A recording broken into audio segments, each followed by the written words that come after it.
Hey guys, welcome back to the channel. And well, I just recently, in fact, I think the previous video is actually of Halloween, the 2018 version, which is a sequel, a direct sequel to 1978's original Halloween. And this Halloween Kills is the sequel to Halloween 2018. So it is. It picks up almost immediately after the events of Halloween, and there's going to be spoilers in this movie, so in this review, sorry. So be prepared. I'm putting the warning up on the title, and I'm going to say it right now, because I don't think there's any other way that I shall actually do the review for this properly. So there are some flashback scenes. We see what happens, before Michael gets captured. And mainly we actually see the character of Deputy Frank Hawkins, who was a young officer at the time. His partner gets killed, and we later come to find out that another cop actually wanted to kill Michael because he was surrounded by all the cops, and they initially beat him to put him down, and then he was about to kill him. But this guy, a young, what's his name once again? Young Deputy Frank Hawkins, for some reason, he didn't want Michael to die at the time. Even though Michael shot and killed his partner, he didn't want him to be killed. He wanted him to be taken to prison. So what actually happens is he stops the shooting, and then Michael is taken to the asylum, the hospital, and he is treated. He's in prison, as well as he's treated for the mentally insane, which you actually get to see 40 years later what happens when he comes out from the prison, from the asylum for the criminally insane. Anyway, that's what we actually saw, and then we flash back to immediately the events after the last movie, and while Laurie Strode and her daughter and granddaughter are in the back of the pickup truck going to the hospital, they see the ambulance, the ambulance is not ambulance, sorry. They see the fire engines coming to to put out the fire in the cabin where they actually presume Michael would be dead, and unwittingly by the firefighters, they one of them falls through the rotting wood, and because of the fire mainly, and they let Michael out, and I am surprised that he was able to kill all of them very easily. I think there were 9 firefighters, and they try to push him back with some heavy, with the hose of water, but nothing phases him, of course. He slowly makes his way back into town, starts killing a lot of the neighbors towards his house, and he goes back to his house.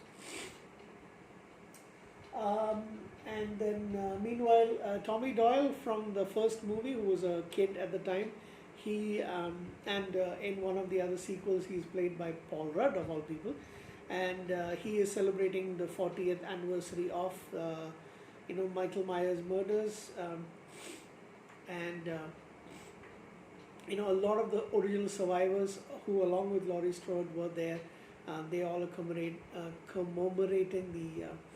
the 40th anniversary. They are in the bar, they're drinking. He tells the story of how he ran into Michael Myers, and he managed to escape with his life. Unfortunately, this is when all the neighbors of Laurie Strode's in Haddonfield are getting killed. This sparks, and the news report about the firefighters all being killed, this sparks of a little bit of madness among the town folks of Haddonfield, including Tommy, who is at the forefront of it, and he gets all the people together. They become a violent mob. It's almost the entire town, and they say evil stops here. They want to basically they rally up and try to find Michael. They think they almost have found Michael, because he ends up in one of the cars. of one of the patrons of the bar, but it's actually an escaped convict from the mental asylum. They don't actually see him, so they assume it's actually Michael. Michael, however, manages to kill some of the others. Who are those?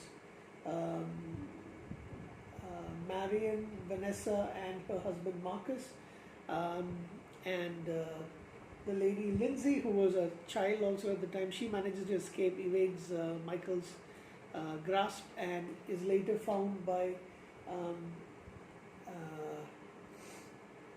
what's his name?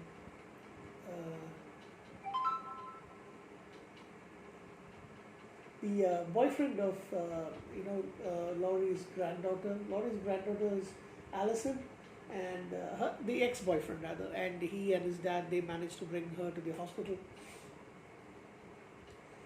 The fugitive from the convict is actually a man called Lance Tovoli. I don't know this actor, but I'm not sure who he's played by.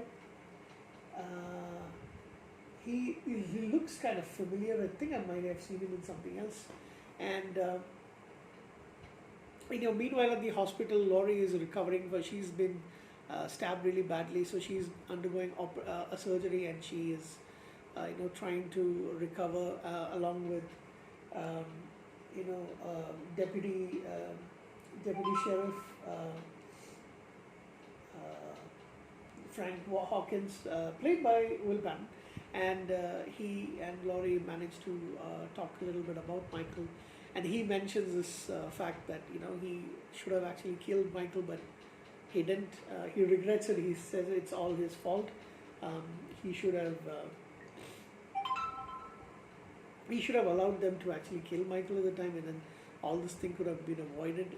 But Laurie says it's her fault for some reason.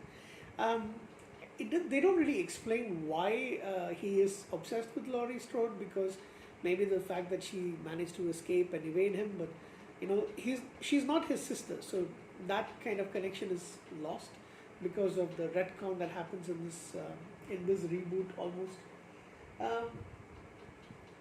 What else? Oh yeah, the ex-boyfriend's name is Cameron. He and his dad and Allison go to the old house of Michael, and they try to Cameron's dad tries to shoot him, but he is killed first, and then the two of them go inside, and then Michael attacks them. He kills Cameron, and he injures Allison. The mob at the hospital, that is a really violent scene where they're like, most of the town folk are fed up with the Michael Myers, the kind of thing that he represents for the town. So when they see Lance Tivoli, they mistake him for Michael's, and they go after him. It is Laurie's daughter Karen, played by Judy Greer, who actually realizes it's not him. She tries to help him, but the mob is really violent, and they try to chase him to the top of the hospital. He jumps up, and that is a very, very violent death scene, because he falls and he splatters basically. Body parts are all broken and bent and all that stuff. That is really terrible. And then they realize their mistake at the end. At the house, we see Michael is about to catch hold of Allison when Karen comes, and then she tries to attack him, and she leads him off from an alley onto the other side of the street, where the mob is actually waiting for him, and they attack him, brutally hit him. They think he actually killed him because Karen stabs him in the back with a pitchfork. She steals his Mac, she taunts him. Tommy's mob and everybody just bash into him and all that. We think he's dead, but lo and behold, he has got supernatural powers or something like that. It's kind of like the evil Deadpool. He recovers, he massacres the entire mob.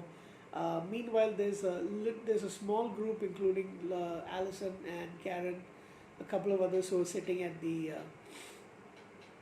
just outside the house, being attended to by some medics, And then Karen imagines seeing a young Michael upstairs, and she goes inside the house.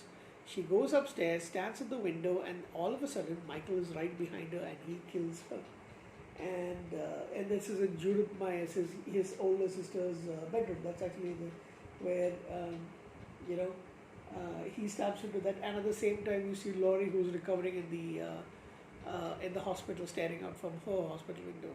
This sets up the final movie in this trilogy, which is going to end the Halloween saga, I guess. And then definitely we'll have some kind of another reboot down the line. But that's the way it goes for a very popular, a very iconic slasher horror genre franchise as this. So that's how the movie ends.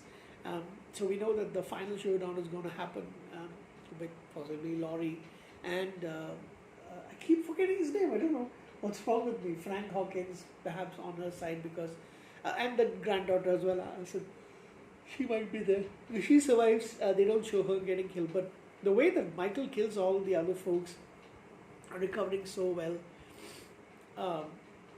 So I actually thought they were going to go down the route of him not having, this just being a very, very evil person. But it looks like he has supernatural power. So what was the whole point? I don't really get it. But they say the more he kills, the more evil he becomes, and things like that. So now my thoughts about this movie, the review basically is that I wasn't very happy with this movie. Initially I thought I was really going to like it. I was very excited to watch this movie. But I didn't like the way it ended. I wish they had actually done something different. Because if they're going to make so much changes, there was no way he was going to get up and kill all of them after the beating and stabbing that he took. They should have, maybe they should have tried to kill him off something or the other. I just felt it was really too easy. I saw the ending coming a mile away. It was very obvious that he was going to kill Karen. He was going to He was going to kill Tommy and all the others in the mob. It was very, very obvious. So it was very predictable towards the end. I actually didn't know that they're going to make a third movie, so I thought that they were going to end with this. But anyway, so I will say though that there's a lot of killing, and from the very beginning, it's never really dull. It is kind of fast paced for the most part, with only small bits here and there, which is a little bit slower. The gay couple getting killed, the husband and wife getting killed, so things like that. But overall, it is pretty fast paced. I don't know how much I'm going to give this movie. I want to give it a 7, but because I will probably watch it. Excuse me. I was leaning more towards a 6.5 actually, but I know I'm going to watch this movie quite a few times. But I really think I want to give it a 6.5. I'm not really that happy with it, but because of the Halloween franchise, me being a big fan of the mythos of Mike Myers, and that reminds me, I really need to get a Mike Myers Funko Pop to add to my horror collection. I just have a few of them from the horror genre. But yeah, that's the one that I really want. Him and Pinhead, I guess. Like I mentioned earlier, I plan to do a review of all the Halloween movies starting from the 1978 one. I'm going to do a review series of that, but I'm not really sure when I'm going to do it. Probably it's going to take up till next year, because I have a few other plans for watching some other franchises like Star Trek, for example. Excuse me. Seem to be a little sleepy. But yeah, not because of the film, by the way. The film wasn't actually that boring, but just that overall I didn't really like the effect of the film. Yeah, so I'm going to give it a 6.5, close to a 7, because the killing is actually entertaining. That's pretty much it. Thank you guys. We have one more review tonight before I go to sleep, so I hope I don't yawn too much in that one. So see ya.